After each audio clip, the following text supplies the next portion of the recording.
इसलिए बुलाया है कि जैसे आपने सबने देखा होगा, कल रात को एक ऑर्डर आया है इलेक्शन कमीशन ऑफ इंडिया से कि उनको कुछ पार्टीज ने अप्रोच किया है कि जो ये अनंतनाग पीर पंचाल कॉन्स्टिट्यूंसी है, इसके इलेक्शन डेफर पोस्टपोन किए जाने चाहिए मुगल रोड की वजह से।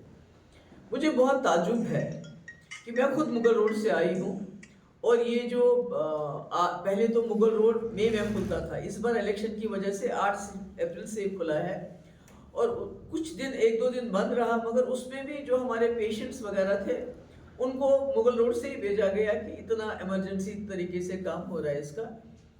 तो मुझे हैरानगी हो गई कि 8 अप्रैल को अगर मुगल रोड खुला है और जो पार्टी जिन्होंने लेटर लिखा है वो सब बीजेपी उनको सपोर्ट कर रही है। बीजेपी तो बहुत ही मालदार पार्टी, उनके पास पैसा है, वो चॉपर से उनको ला सकते हैं, ले जा सकते हैं। पर हमारी जैसी पार्टी जिसके पास रिसोर्सेज नहीं है, हमने अपनी इलेक्शन की मुहिम 20-25 दिन से शुरू की। हमारे वर्कर अपनी जेब से पैसा खर्च करके इस मुहिम को आगे चला रहे हैं, तो हमारे लिए तो ये फिजिबल नहीं है अगर आप उसको और 20 दिन डिले करते हैं।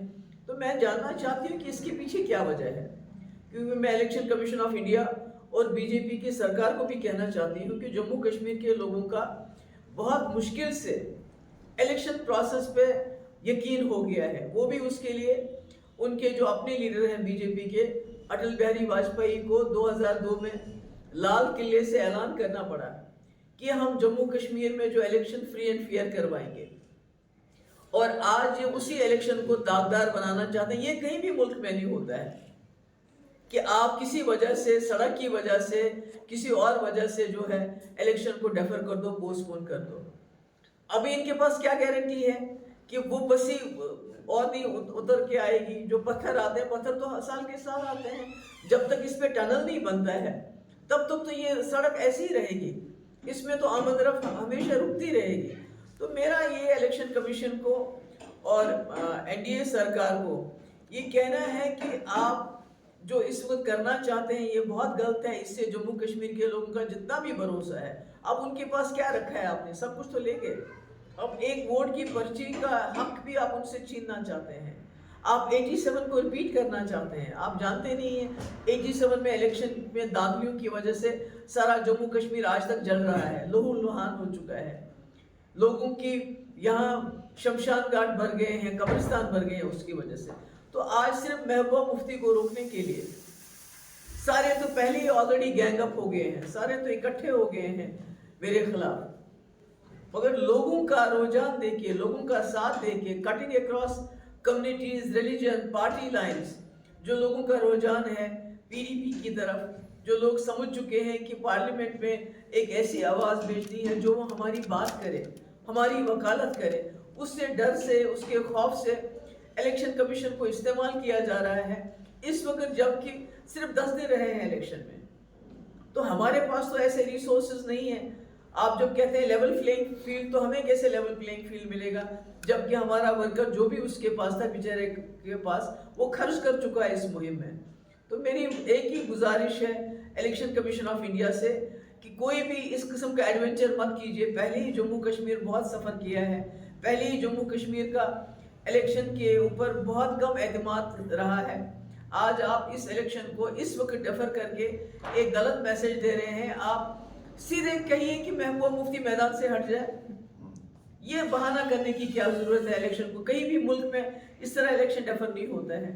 तो महबूबा मुफ्ती को पार्लियामेंट से बाहर रखने के लिए आप इतना बड़ा फैसला, आप कानून के खिलाफ जा रहे हैं, हर चीज़ के खिलाफ जा रहे हैं। और यहाँ के लोगों को जो उनको एक मौका मिलता है अपनी बात कहने का, उससे उनको आप इस वक्त दूर करना चाहते हो। ये बहुत गलत है और इसके नतीजे जो हैं बहुत ही खराब होंगे।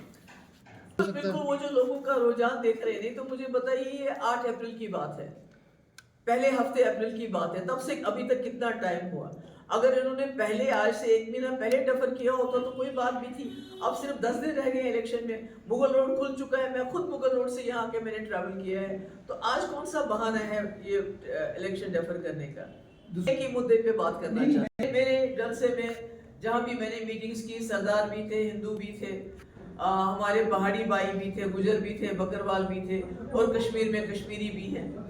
और सब जमातों से, वो जमात चाहे नेशनल कॉन्फ्रेंस की हो, कांग्रेस की कोई और जमात हो, जो लोग हैं उनके, वो इस वक्त समझते हैं कि महबूबा मुफ्ती की आवाज़ को पार्लियामेंट में पहुंचाना ज़रूरी है, इसलिए कटिंग अक्रॉस पार्टी लाइंस मुझे सपोर्ट कर रहे हैं। तो उसमें मैं क्या करूं? अपील करती हूं तमाम जमातों के लोगों को कि मुझे मदद कीजिए। तो अगर वो मदद करना चाहिए तो उसमें मैं क्या कर सकती हूँ? मैं बोले अभी आज का यही हमारा इशू था, इस पर हम बात कर चुके। Thank you. वो तो खैर नहीं होगा, पर इलेक्शन को पोस्टपोन करना चाहते हैं। मुझे नहीं मालूम वो कौन से तरीकेकार, कितना पैसा, कौन सा हरबाग, डर खौफ दिला के क्या करना चाहते हैं, पूरे इलेक्शन रिजल्ट को चेंज करना चाहते हैं। ऑलरेडी डिलिमिटेशन की वजह से जो उन्होंने तो आधी रिगिंग तो पहले ही कर दी, जो डिलिमिट कर दिया, डिलिमिटेशन कर दिया। क्या तो मालूम नहीं था कि जब तक टनल नहीं बनता है, मुगल रोड टनल, तब तक वैली और ये जो है पीर पंचाल के में बीच में आवाजाही बहुत मुश्किल रहती है 6 महीने के लिए। वो तो उनको पहले भी मालूम, तो अचानक तो वो नहीं जाग गए हैं। तो मेरा ये कहने का मकसद है कि ये जो सारा किस्सा किया जा रहा है, ये एक साजिश है महबूबा मुफ्ती को पार्लियामेंट से बाहर रखने के लिए। बहुत बहुत शुक्रिया।